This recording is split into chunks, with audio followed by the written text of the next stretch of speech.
It's me again, it's Alan. And I just come to give you my point of view on a very critical issue. I saw Terence Bynum do the live broadcast this morning, and he dealt with the plight of the Kunks farmers that operates from Canouan.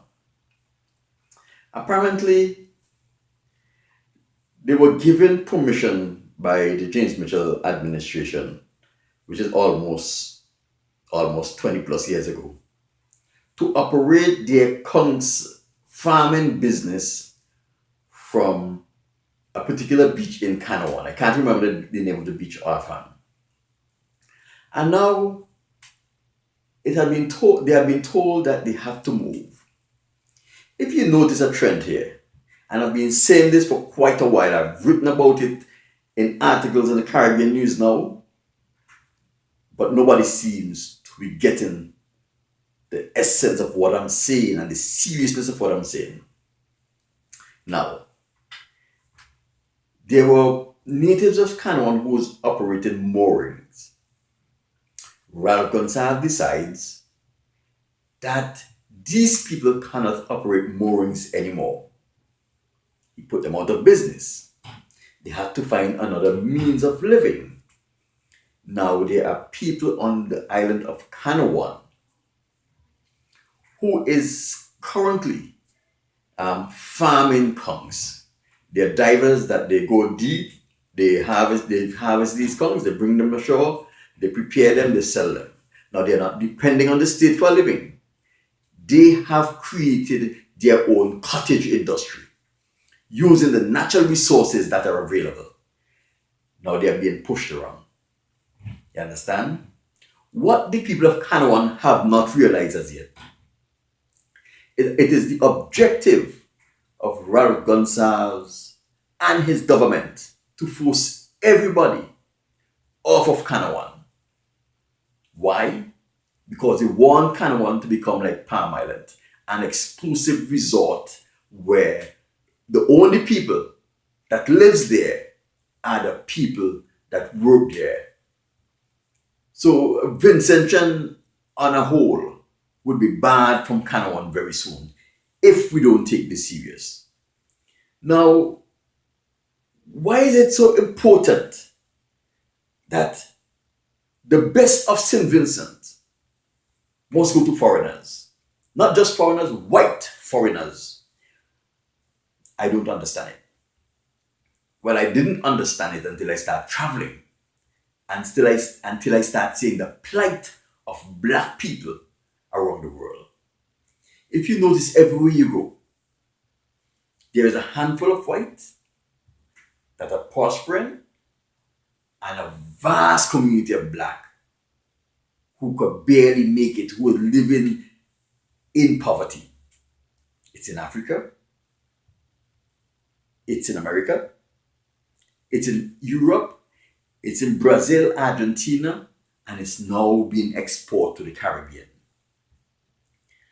Soon, we will be second-class citizens in our own country. And many people are not taking this seriously, right? Look back. Let us flip the page of history back. Every investor that have invested in St. Vincent on a larger commercial basis are white. Every one of them, with no exception, exploit the people, rob the people, fail to play the people, and fail to treat the Vincentian community right. We are not asking for any special favors. All we're just asking is that if you are conducting business in our country, that you respect our people, treat our people with dignity and the respect that we are treating you with, ensure that the people who live in the state benefit from the government, from the investment, and we can have a nice cordial relationship and go along. But every one of them exploit, oppress, underpaid, fail to pay. They take advantage of every thing that they get, every privilege that they get, they take advantage of it. The government give them subsidies, they take the subsidies, and they leave when the subsidy was up. You remember all of those industries in Camden Park?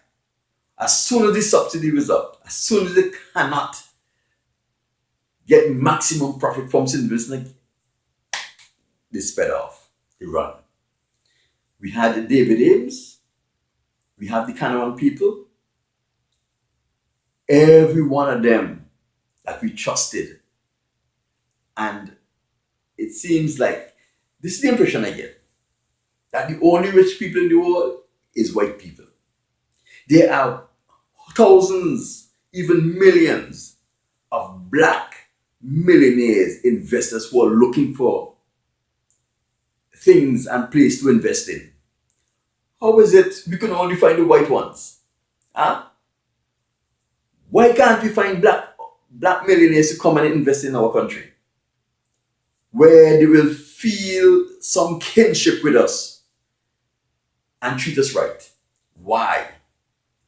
Why all of the investors that come to invest are white? Something is terribly wrong. James Mitchell, Ralph Gonsalves, they don't care about Vincy. They have bought into the mentality that they are not black and it takes people of their hue to save our country. No, our country can be saved by Vincentians. We have been living without them during the Carib period, and we made it very well. And when they came in, they exploited and oppressed our indigenous people. And now they're coming back with the same form of oppression. Terence Bynum, listen to me. You remember that freak storm the other day? That mashed up the pier where the ferry comes into? That was not a freak storm. That was a natural occurrence in the Grenadines, right? The only reason why it had such a devastating effect on the pier is because of the Glossy Bay Marina. I wrote an article in the Caribbean News Now, and I speak to them about the Glossy Bay Marina. I tell them, don't trust the environmental impact of the investors, because they would not be honest. But nobody take me seriously. They went ahead and they say, oh, everything is safe, Palmer, you know too much, you do this and you do that. Everything was safe. But now we are seeing the effects that the Glossy Bay Marina is having on the island of Canouan. There are more effects, but nobody wants to talk about it. And the serious thing about this thing is that I try to get information about the storm that destroyed the marina, the pier, from people of Canouan, even my friend Terence Bynum.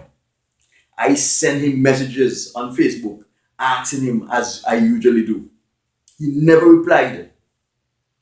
And that was the reason why the investors saw it fit to scramble, to try and salvage and clean up everything and see what they can do to replace it. Because they know within their minds that the feasibility study, that the environmental impact study that they presented to the government, don't you have Gonsalves by hook, line and sinker, was a bogus environmental study. They didn't do anything. Just get somebody to draft up some old foolishness, because they know that the dumb asses in St. Vincent is going to buy it. So that is why they had the natural occurrences of high tide and wave that is common in the ocean where Canouan lies, did so much destruction because it was good. The Glossy Bay Marina have interrupted the natural flow of the current and the tide that would have normally be just a high tide. That is why nobody expected it. That is why when it happened, everybody was caught off guard and surprised. It's time enough that all you start listening to me. I know what I'm speaking about. You understand? The investors don't care one. Let me tell you something. In America, where these people came from, and France, they have beach 5 and 6 miles long. Some of those beaches have even 500 meters of sand going this way. And guess what? They don't interfere with the coast of those beaches. It is only after severe study that they touch those coasts, like to do marinas like what they did there in Glossy Bay. You understand? So we have limited coastlines and we're just throwing it away just like nothing. Like, oh, we can get it anytime we want it. We have some. No, those people come from places, from countries where they have 10, 15 miles of beach just stretching along with sand and they can't touch it because they take their environment serious, but they come to St. Vincent and do all kind of foolishness. And we applaud it. Oh, come and see the marina, the Glassy Bay Marina. It's so nice. It's so this, it's so that. Anything that is new is nice. But now that we are having the geological impact on the environment, you'll see a lot of things. You will see a lot of the deep waters in Canouan start getting shallow. A lot of the shallow waters start getting deep. A lot of insect and all kind of nastiness are gonna be in those waters, and natural change and pressure of the currents are gonna start doing damage because you interrupt the natural flow, the natural process, the natural environment when you build that Glossy Bay Marina. To what? How much money are you getting from it? Nothing. These people are getting all the money. They're shipping it out to other countries. They're not even buying the local produce to use in the hotel. They're not even using the local labor. When they get the labor, they exploit them, they fire them for no reason at all. They sexually harass them, they rape them, they do all kind of thing. Oh, they got to be serious.